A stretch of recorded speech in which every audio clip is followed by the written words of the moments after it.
Hey y'all, Monk Joseph here with the Broken Buddha.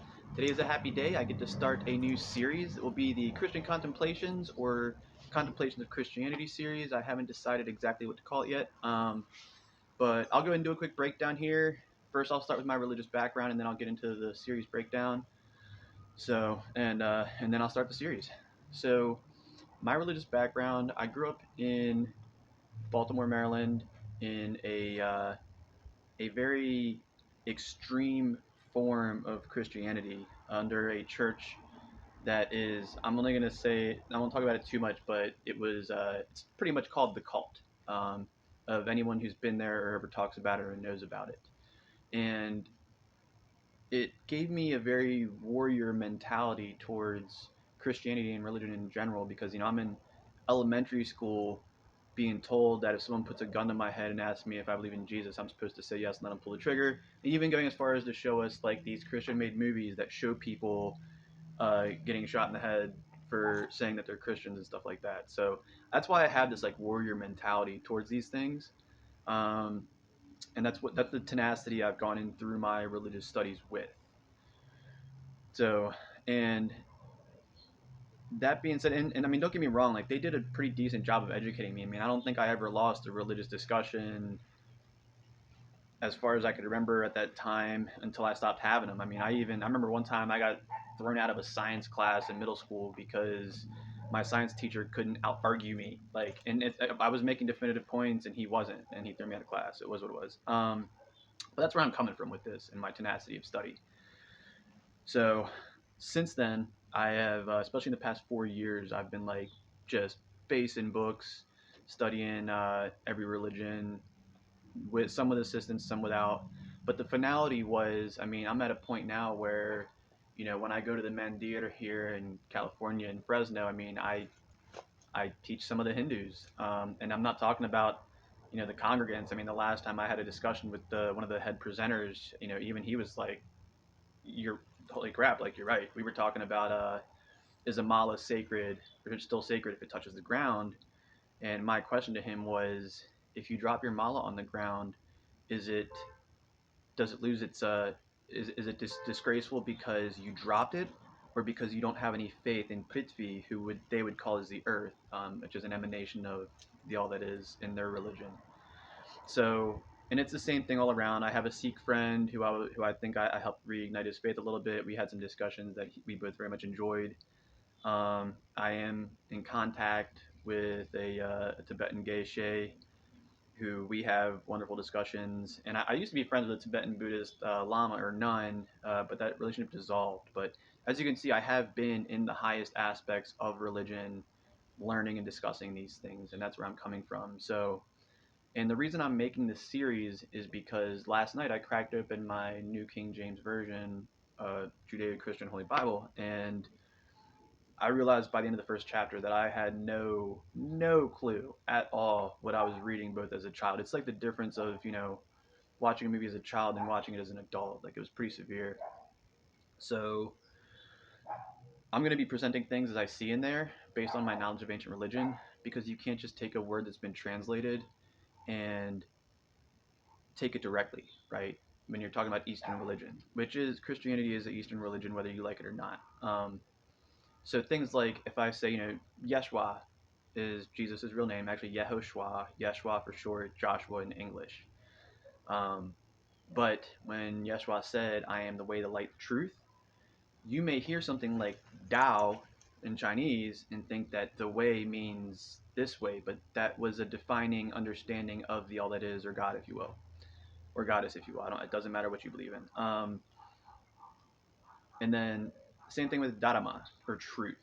Just because I have a dictionary, that is not truth. Truth is a defining idea of God, and it's way more complex than that for them, and for you if you're really studying it.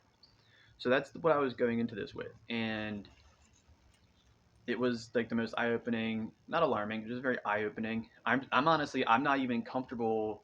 I have to read a couple more things. I have to finish a couple more books. I actually have to read about four more books.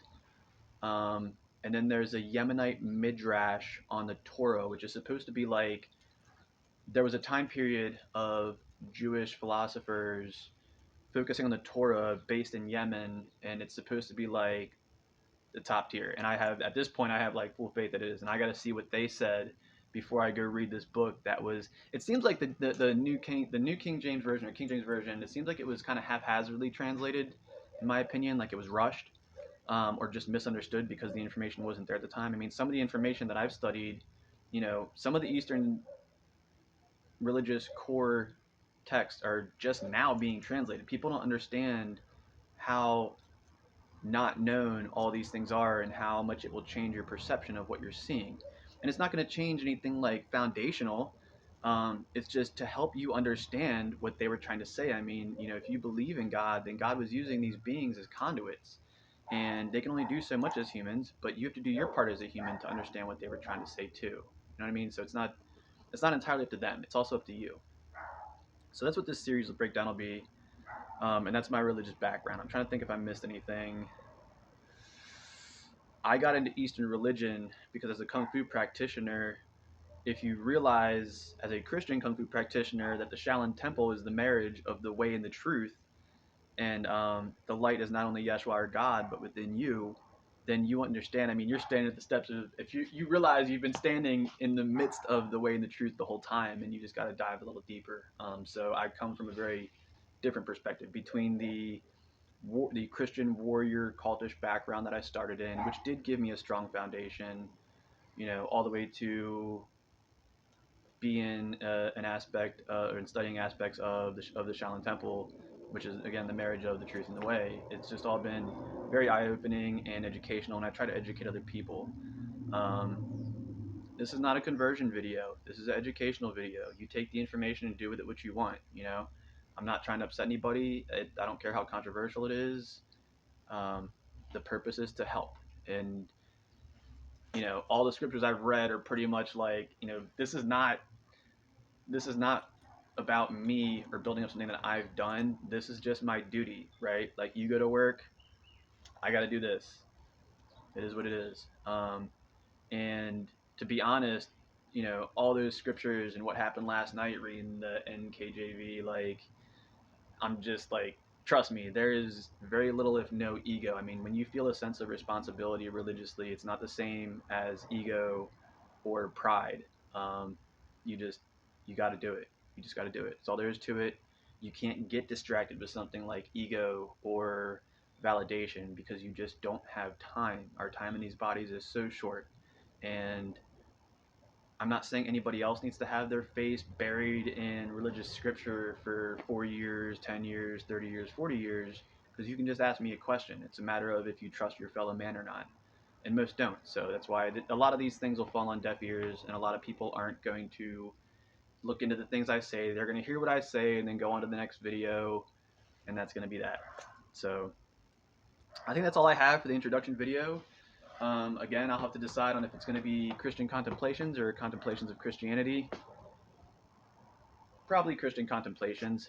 But yeah, so yeah, enjoy the series. It's going to be a long one because eventually I'm only going to start with like little pieces here and there. But after I read, I haven't decided. I haven't decided whether to read. I know I need to read the Yemenite Midrash on the Torah, because yeah, I mean it's what Christian wouldn't want to read the presented philosophical heyday of the first 5 books. I mean, that's so foundational. And then beyond that, I still want to read the Septuagint, which is the Greek Pew Bible, and the Peshitta, which is like the first Pew Bible out of Syria. More specifically, the church in Antioch that was started by who was that one? John the Baptist, I believe, started that. So, or was that St. Peter? I don't know. Anyway, that's not important right now. We'll get into that later when that video pops up. So I'll jump right into the series, and again, I'm just going to present simple contemplations that are right in the Bible, clear as day. I'm not going to make anything cryptic. I'm not going to reach. If I can't make the video simplistically and easily understandable with no margin for leaning one way or the other, then I won't make the video.